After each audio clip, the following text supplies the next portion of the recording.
It's just like any other condition when somebody's going through something. It's called out of character Yeah. for a reason because it's not your natural state. And so I think the recognition of that these seasons are seasons and they are temporary, it makes it easier for us to serve in those times of need.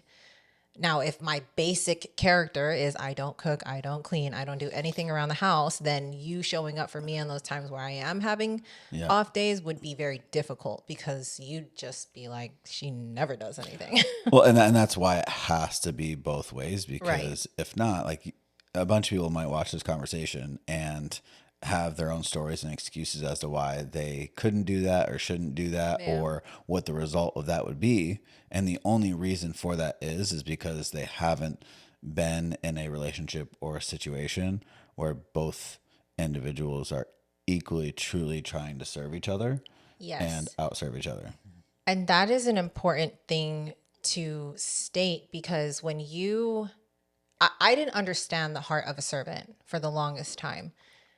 I naturally wanted to serve as a child growing up. I always wanted to help. But as the world got its hands on me, whenever I would serve, it would be taken for granted. People would just not even acknowledge it. I wouldn't receive any of the love back. And so, because I was outpouring in it, overextending myself to depletion, I started to get protective of what I poured out. And after years of doing that and not receiving anything back in return, eventually you don't want to outpour. And the realization that I had is truly, truly when you don't know how to serve others, it's because you've got some things in yourself to heal. When you can give with a cheerful heart, that is true manifestation of your heart being healed. And I think that the thing that has shifted over the years together is you serve. At first, you served reluctantly. I did. When you did serve, right? At Yes. first, it was like, I'm not serving, I'm not submitting, I'm not like, you lead, Yeah. right? And then it shifted into through building trust and seeing me consistently show up, you started to relinquish some of that control. But that's the beauty is, and I think not to turn this into a gender thing, but this is where men can truly lead in this space of having the servant heart and showing up first in that sense. Because I wasn't going to budge. Yeah. Well, and I think that for women, it's not natural until you feel safe. Yes. Or if it's like Very, your very, children, very. right? Yes. Then you absolutely will. Yeah. But when you don't feel truly safe and secure in the relationship, or even if you do have a family, like you're more protective of your children than you are your husband because you still don't trust him Yeah. to protect and provide and lead and take the family in the right direction. Yeah. Men get this unique opportunity to guide the relationship in that way. And if you are a man out there and you are serving and it's still not being recognized, it's not being received, it's not being given back, then that might be time for you to reflect a little deeper on why it's not being received, because then that's a result of her also not doing the work as well. Yes, but they need to be careful in that reflection because I think it's very easy to look at what you are doing and start to tell a victim story Absolutely. as to why it's not being received Yeah. instead of looking at what you're not doing. Yeah.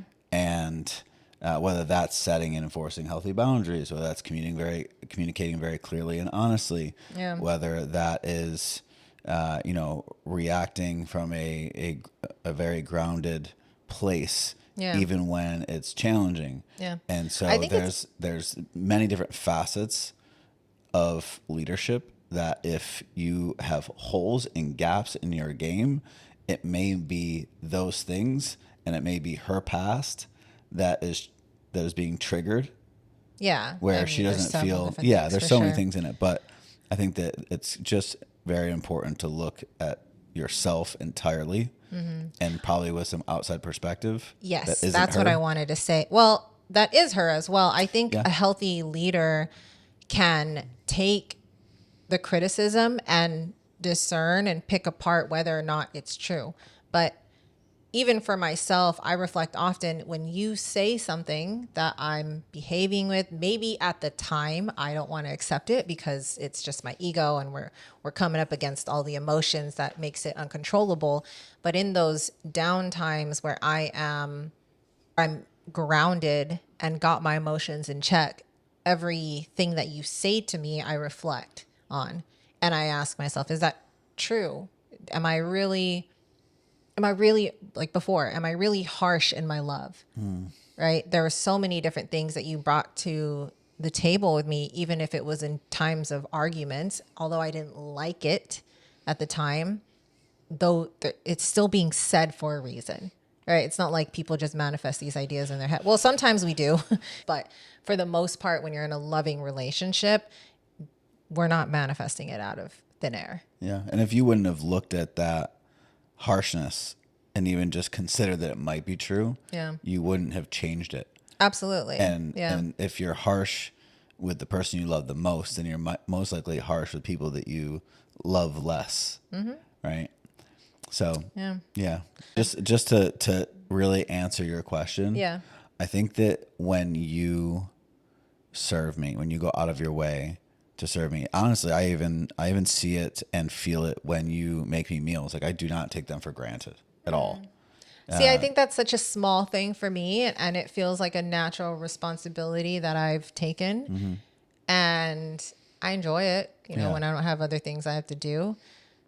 So, yeah, the other day when you were thanking me for that and you brought that to my attention that that's how I show up for you, because I think the other day I was crying about how I'm just not showing up, I'm failing as a wife, and I was just, I hold it with high regards, Yeah. calling myself a wife, and part of that is to make sure that you're happy.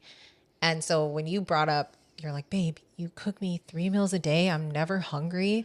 You take care of the house. Like it's always clean. I'm like, wait a second. Oh, that's right. That is my way of serving. Yeah. And I think it's easy for me to even consider that as small, but small acts of service add up to big things. Yeah. And so, and then it's when you do the massage or something extra, even like playing with my hair, rubbing my back, like, Yeah.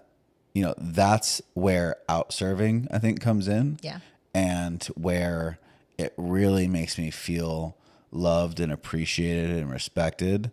And that, like, it's the out serving part that really fills my cup Yeah. to continue to really do my best to outserve you. Yeah.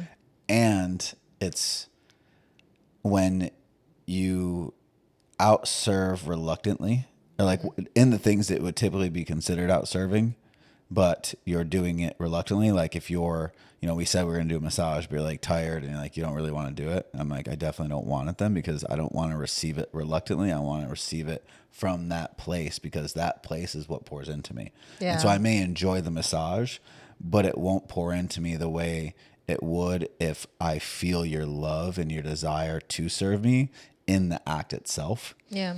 And that like overflows my cup when that happens. And I would say, and this is just, I think, really important in general, is there's never, I guess there could be too much, right? But I think that there, like the more you try to outserve, it is going to serve you. Yeah. Right. Yeah. With the caveat of making sure that you yourself are filled enough to outpour.